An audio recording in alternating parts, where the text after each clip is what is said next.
Sosok wanita cantik yang dijodohkan dengan Fahmi, pengantin Bogor. Janda viral kisah hidupnya Pilo. Lepas dari Anggi Anggraini, Fahmi Husaini, pengantin baru asal Kabupaten Bogor yang viral kembali jadi sorotan. Fahmi menuai perhatian lantaran dijodoh-jodohkan dengan seorang wanita cantik. Perjodohan itu dilakukan oleh anggota DPR RI sekaligus YouTuber Deddy Mulyadi. Pria yang karib disapa Kang Deddy itu rupanya iba dengan nasib Fahmi yang ditinggal sang istri usai sehari menikah. Anggi nekat kabur dan kembali ke mantan pacarnya bernama Adriaman Lase setelah 1 hari dinikahi Fahmi. Gara-gara kasus tersebut viral, Fahmi pun langsung menceraikan Anggi secara agama. Kini tengah berproses dalam urusan perceraian negara, Fahmi malu-malu dijodohkan Kang Deddy. Dalam konten YouTube-nya terbaru, Kang Deddy mempertemukan Fahmi dengan wanita cantik kenalannya.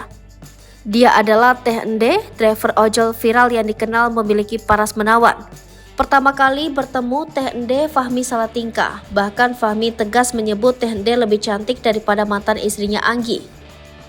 Bertanya soal usia, Kang Deddy berusaha untuk mendekatkan Fahmi dan Teh Ende. Untuk diketahui, umur Fahmi kini menginjak 25 tahun, sementara Teh Ende 31 tahun. Dijodoh-jodohkan dengan Fahmi, Teh Ende sumringah. Namun saat ditanya kesepian, Teh Ende menolaknya. Sebab diakui Teh Ende ia masih memiliki kekasih. Terkait aksinya, Kang Deddy mengungkap alasan ingin menjodohkan Fahmi dengan Teh Ende. Ternyata menurut Kang Deddy, Fahmi dan Teh Ende sama-sama sosok yang baik dan bermartabat. Sebab keduanya ditinggalkan oleh pasangan yang tidak baik.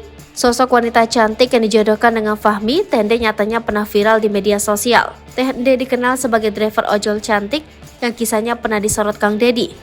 Teh Ende viral lantaran memiliki kisah hidup yang pahit dan memilukan. Rela kerja jadi driver ojol, wanita asal Purwakarta itu ternyata merupakan janda anak 2. Teh Ende pernah menikah dengan seorang pecandu narkoba. Cerita Teh Ende dulu bersuamikan seorang pria yang berkali-kali masuk penjara karena narkoba memang pernah jadi perbincangan beberapa bulan lalu. Kepada Kang Deddy, Teh Ende pernah mengisahkan perjalanan hidupnya yang penuh cobaan. Sejak tahun 2018, Teh Ende rela jadi driver ojol demi menghidupi anak-anaknya. Sementara sang mantan suami kini mendekam di penjara. Mantan suami Teh Ende masih menjalani hukuman penjara yang keempat kalinya di Lapas Karawang karena terbukti menjadi kurir narkoba.